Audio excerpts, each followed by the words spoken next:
de radio et télévision du Mali, bienvenue sur notre antenne à Bamako, il est 7h.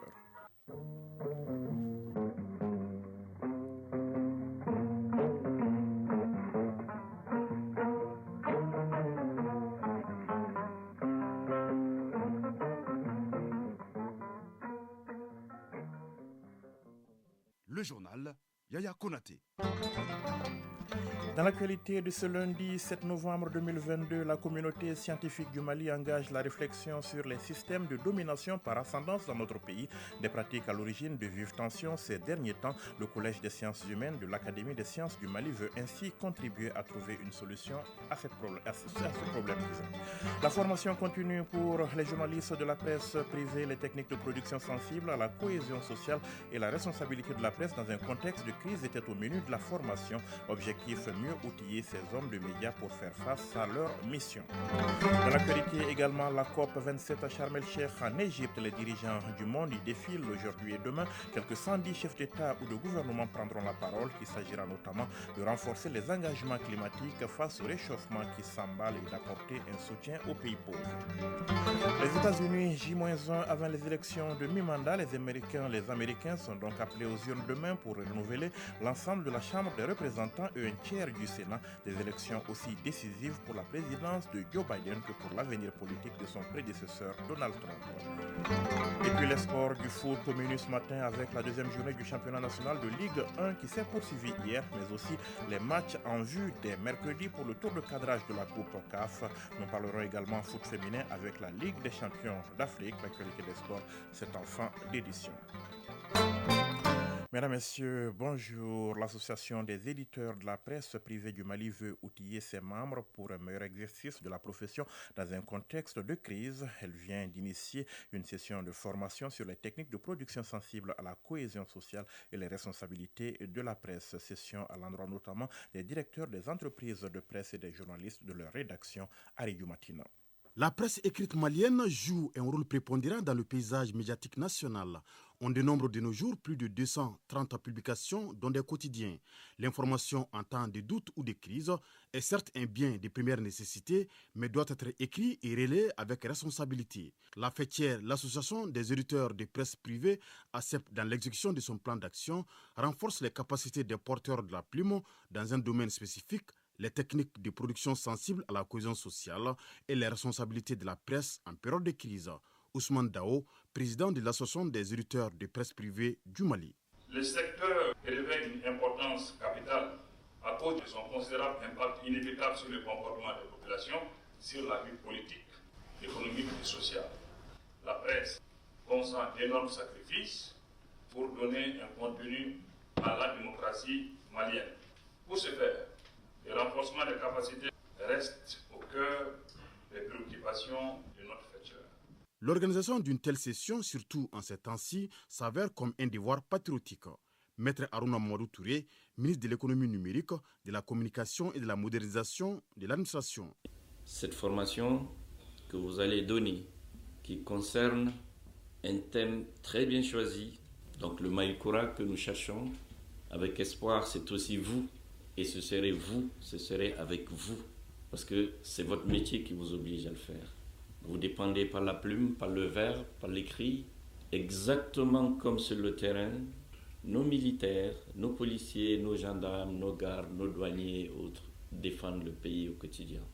Les acteurs de la corporation sortis en nombre pour la circonstance se félicitent de la pertinence de la thématique. Modibo Foufana, président de l'association des professionnels de la presse en ligne, appelle Mali. Il faut bien former, nous, les journalistes. Surtout avec l'avènement des réseaux sociaux, tout le monde donne l'information. Mais il est très bien souvent de rappeler les journalistes aux fondamentaux de notre profession. Qu'en période de crise, toutes les informations ne sont pas bonnes à diffuser.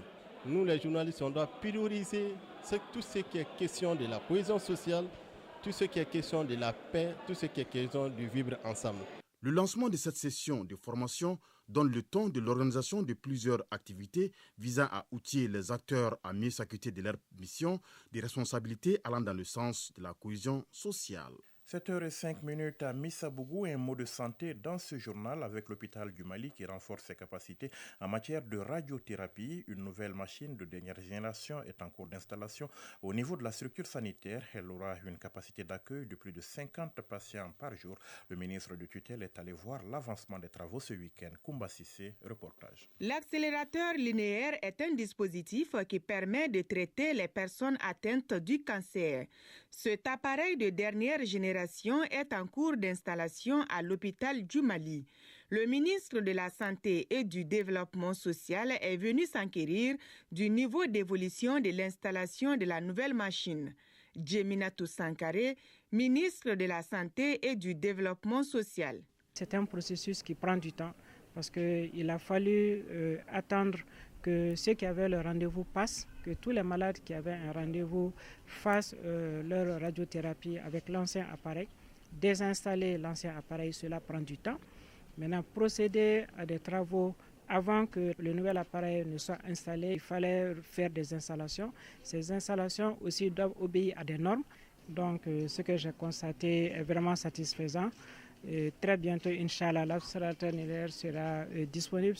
Donc également constater la disponibilité des équipements qui étaient à l'arrêt au niveau de l'imagerie, le scanner et l'IRM. Donc je suis vraiment rassuré par ce que j'ai vu et j'ai rassuré la directrice générale aussi que les actions sont en cours pour doter l'hôpital de nouveaux équipements d'imagerie encore pour mieux prendre en charge les patients. Cette nouvelle machine de radiothérapie de l'hôpital du Mali a une capacité d'accueil de plus de 50 patients par jour. Sanata Sogoba, directrice générale de l'hôpital du Mali. La capacité de l'ancien appareil était de 15 patients par jour. Avec le nouveau, on peut aller à 50 ou au-delà. Donc on a un appareil de plus grande capacité qui va nous permettre de prendre en charge beaucoup de patients et gérer la file d'attente qui quand même augmente de plus en plus parce qu'on diagnostique de plus en plus les cas. Il n'y a que le seul appareil dans tout le Mali. Donc, ça va vraiment soulager les patients. Dans un mois, le nouvel appareil doit être opérationnel au grand bonheur des patients, car la radiothérapie joue un rôle important dans le traitement du cancer, à condition que la maladie soit détectée à une phase précoce, selon les spécialistes.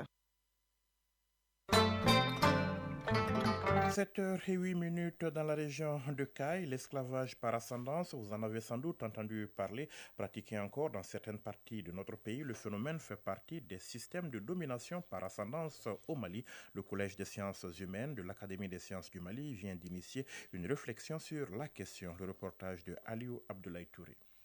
La domination par ascendance sape les efforts de l'État en matière de promotion des droits de l'homme au Mali. C'est pour mieux expliquer le phénomène que le Collège des sciences humaines de l'Académie des sciences du Mali réunit les éminents professeurs. Un exercice d'explication, surtout de partage d'expériences, en vue de combattre la pratique. Professeur Bakary Kamara, conférencier. L'esclavage par ascendance ne constitue pas seulement la seule forme de domination. Dans notre société traditionnelle, il y a plusieurs formes de domination. C'est pourquoi nous avons voulu élargir le thème. Au lieu de l'esclavage par ascendance, nous avons choisi les systèmes de domination. Mohamed Agbilal, conférencier. Essayer d'éclairer notre peuple par rapport à ce phénomène qui a secoué notre nation jusque dans ses fondements. Et tout a été longtemps passé sous tabou.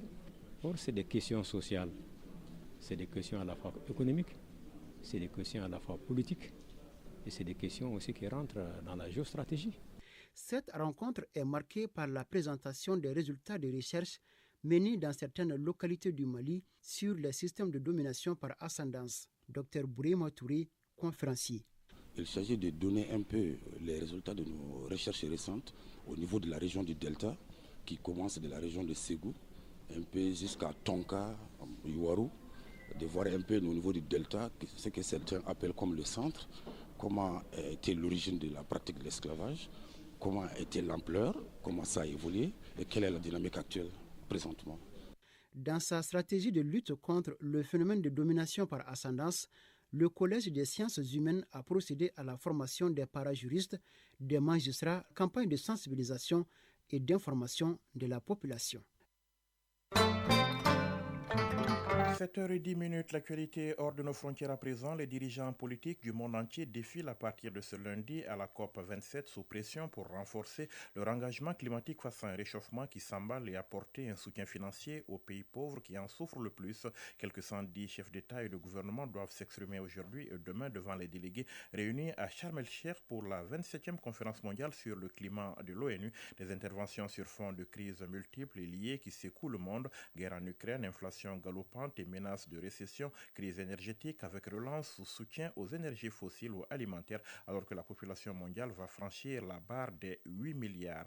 La colère des syndicats de journalistes au Sénégal, colère provoquée par deux situations. D'abord, l'arrestation de Papa Alé Niang à son domicile hier. Il a été placé en garde à vue par la police. Il lui est reproché d'avoir tenu des propos diffamatoires contre des gradés de la gendarmerie et diffusé des documents secrets de l'armée. La veille, une autre journaliste, Fatou Dione, a été violentée par les forces de l'ordre lorsqu'elle couvrait une manifestation. Plusieurs organisations, dont le syndicat des journalistes et professionnels de la communication SYNPICS, ont dénoncé donc l'arrestation de Papa Alé Niang. Une partie de la classe politique a également dénoncé une tentative d'intimidation des journalistes. Aux États-Unis, à J-1 des élections de mi-mandat, tout aussi décisives pour la présidence de Joe Biden que pour l'avenir politique de Donald Trump, les deux présidents américains s'affronteront aujourd'hui par meeting interposé pour le sprint final de la campagne. Les deux septuagénaires mettent tout leur poids dans la balance avant un scrutin qui posera les fondements de la présidentielle de 2024. Les Américains sont appelés aux urnes demain pour renouveler l'ensemble de la Chambre des représentants et un tiers du Sénat. Toute une série de postes d'élus locaux qui décident des politiques de leur État en matière d'avortement ou de régulation environnementale notamment sont également en jeu. Après une campagne acharnée centrée sur l'inflation, les républicains se montrent de plus en plus confiants dans leur chance de priver Joe Biden de ses majorités au Congrès le 8 novembre. La Corée du Nord promet une réponse militaire ferme aux exercices conjoints de Washington et de Séoul. Ces exercices militaires organisés par la Corée du Sud et les États-Unis sont en effet une provocation selon Pyongyang. Ces derniers jours, la tension entre Pyongyang et Séoul s'est accentuée avec plusieurs missiles lancés par la Corée du Nord. L'un d'entre eux est d'ailleurs tombé dans les eaux territoriales sud-coréennes, une première depuis 1953. Dans un communiqué, l'état-major général de l'armée populaire coréenne a affirmé que cette dernière continuera à répondre à tous les exercices de guerre anti-RPDC de l'ennemi par des mesures militaires pratiques soutenues, résolues et écrasantes. Retour ici au Mali avec le grand format du lundi, respect de l'engagement, honnêteté ou probité pour faire face à ces obligations. Si vous faites preuve de ces qualités sur votre lieu de travail, félicitations, vous êtes une espèce de plus en plus rare. Ces qualités sous-tendent en effet ce que l'on appelle la conscience professionnelle, celle qui nous pousse à bien faire le travail qui nous est confié. Combien de travailleurs de nos services publics en sont dotés de nos jours? Le grand format du lundi en rediffusion, Bourama Traoré, Marc Dambélé. Oui, bonjour. Dans son service, il est devenu une référence par sa ponctualité, surtout son amour pour le travail bien fait. Ibrahima Kouyaté est agent au centre secondaire d'état civil de Bozola, en communauté du district de Bamako. Pour lui, assurer les services publics est une grande responsabilité. Moi, je viens ici à 6h45. Moi, je viens tôt pour le service des gens. Il faut que tout le monde travaille bien. C'est ça qui va nous sortir des crises.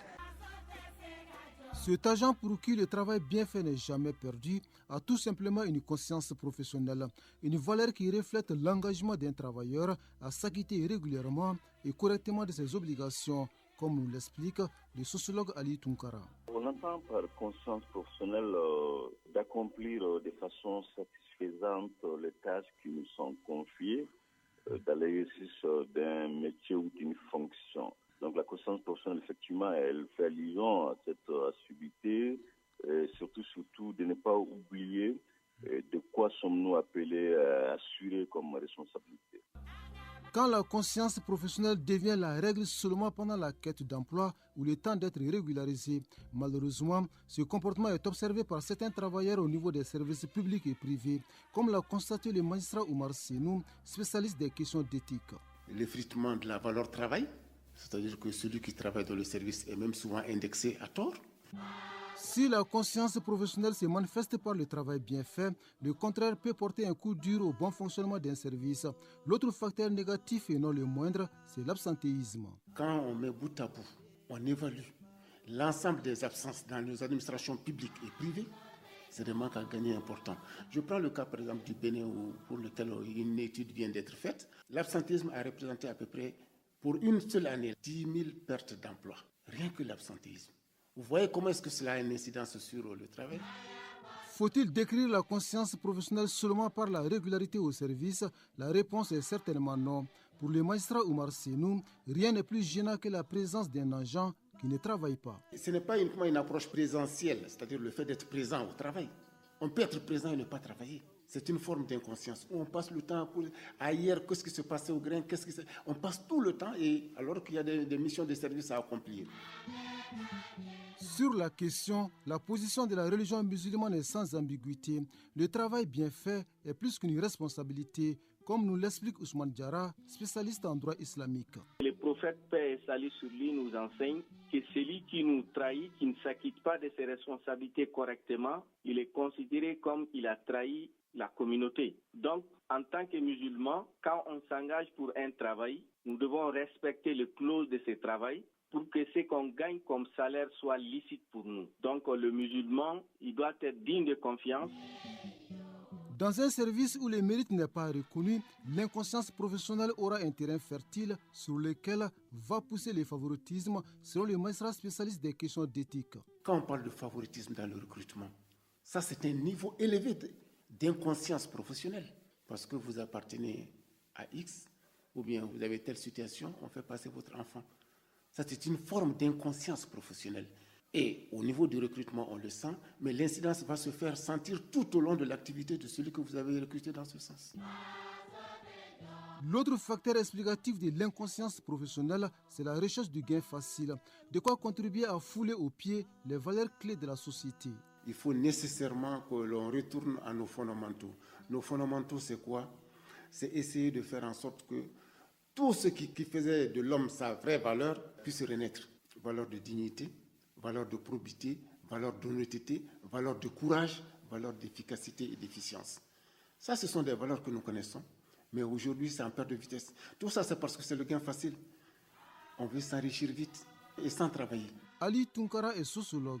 De faire en sorte que ceux-là qui font bien le travail, que ce terrain soit également compensé ou récompensé. Mais très souvent, dans le contexte malien, le mérite, la solidité, la rigueur sont des valeurs qui ne sont pas reconnues par la hiérarchie. Allons vers la culture de l'élevabilité, allons surtout vers la reconnaissance du mérite de ces acteurs, hommes et femmes, qui se sont distingués par la rigueur et par la solidité. Pour promouvoir la conscience professionnelle, le leader doit être un modèle, car cette éthique est malmenée partout où l'incompétence managériale sévit. Les explications du magistrat Oumar Senou. Il faut l'exemplarité. Moi, j'insiste beaucoup sur ça. Il faut qu'il y ait des référentiels humains vivants, c'est-à-dire des gens auxquels on se réfère. Pas dire Soundiata Keïta ou bien Soumaoro Kanté, non. Il faut dire voici telle personne, c'est un exemple. Quand on donne l'exemple, les autres vont suivre. Mais il faut également les sanctions disciplinaires. Parce que les textes ont prévu les sanctions, mais malheureusement, on ne les applique pas. Si l'application des sanctions fait défaut, une évidence tout de même, la conscience professionnelle est un pilier essentiel sur lequel doit s'appuyer un service pour se développer. Mais quand ce danger n'est pas compris par le personnel, le travail devient de ce qu'on appelle « m'as-tu vu ?»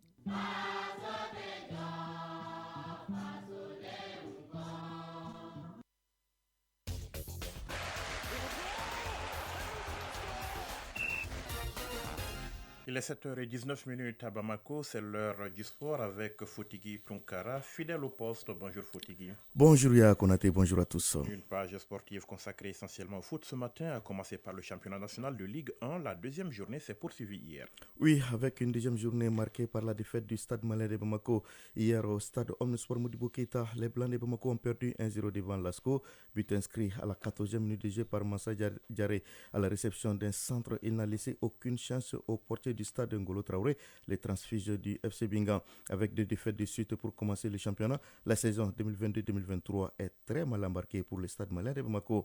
Juste après, en seconde heure, les 11 créateurs de Nyarela a battu Black Star de Badalabougou par le même score d'un but à 0. Autre résultat de cette 10e journée, samedi, Élan Olympique s'est incliné devant les COB 2-1. El Seba est tombé 1-0 face à l'AS Bagardian de Barueli. Tour de cadrage, retour de la Coupe CAF. Le rendez-vous, c'est mercredi prochain pour les différentes confrontations. Oui, les qualifiés pour la phase de poule de la Coupe CAF seront connus ce mercredi à l'issue de ces matchs et retour du tour de cadrage de la Coupe CAF. C'est justement dans ce cadre que la Cyril de Bamako, qui était en déplacement la semaine dernière, en Bamban, reçoit ce mercredi à partir de 16h au Royal Léopard de l'Eswatini au stade du 26 mars de Irimadio. Déjà auteur d'un nul prometteur, un but partout à l'aller, les Scorpions sont en ballottage favorable et disposent d'un léger avantage en vue de la qualification pour la phase de groupe de la Coupe CAF. Mais attention, les Scorpions doivent garder les pieds sur terre et rester concentrés dans la mesure où un simple avantage à football ne saurait être une assurance tout risque pour une équipe. Dans l'autre représentant malien dans ce tour de cadrage de la Coupe CAF, le Djilba AC est en déplacement au Maroc où les Rouges affrontent ce mercredi à 19h les Far Rabat. Mission certes compliquée mais pas forcément impossible pour les Rouges. Ayant gardé sa cage inviolée ici à Bamako, le but à l'extérieur pourrait avoir son pesant d'or pour le Djilba AC. Outre ces rencontres, il y aura également Marimo Ali Tripoli à 13h, Saint-Lois Lupopo Racing Club Kadjogo à 14h, CS Faxien à Escara à 14h, Diable Noir La Pachechel à 14h30, Al-Akdar Plateau United à 15h, Sporting Gagnois à Sek Mimosa à 16h, Futur FC Primero d'Agosto à 16h, Club Africain Young African à 16h également, Pyramide FC AS Nigélec à 17h, Royal AM TP Mazembe à 17h également, USM d'Alger Captain à 17h également, Daring Club Motema Pembe Flambeau du Centre à 18h, Al Nasr River United à 19h et Renaissance Sportive de Berkane US Mounasir à 19h également. Du foot féminin à présent Foutigui, Ligue des champions d'Afrique Maroc 2022, la phase de groupe a pris fin hier.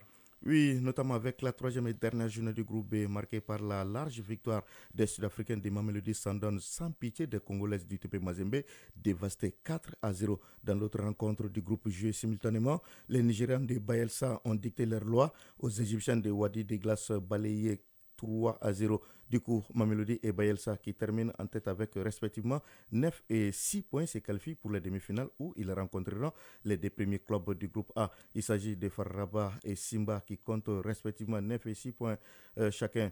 Au compte de la 3e journée du groupe A samedi, Far Rabat a battu Determine Girls du Libéria 2-0. Simba Queens de la Tanzanie a également dominé Green Buffalo de la Zambie 2-0.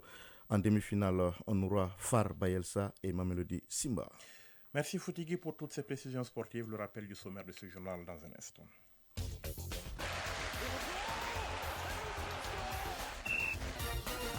La communauté scientifique du Mali engage une réflexion sur les systèmes de domination par ascendance dans notre pays, des pratiques à l'origine de vives tensions ces derniers temps.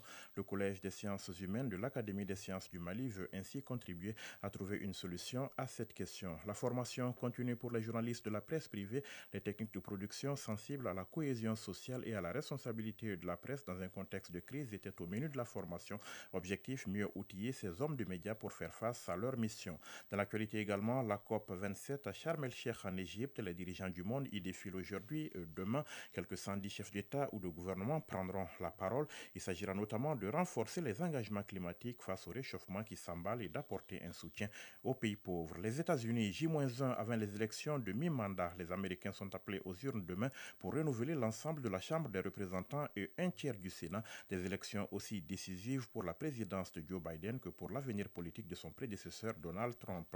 Et puis les sports du foot menu ce matin avec la 2e journée du championnat national de Ligue 1 qui s'est poursuivi hier, mais aussi les matchs en vue dès mercredi pour le tour de cadrage retour de la Coupe CAF. Au menu également du foot féminin à Vigue avec la Ligue des champions d'Afrique.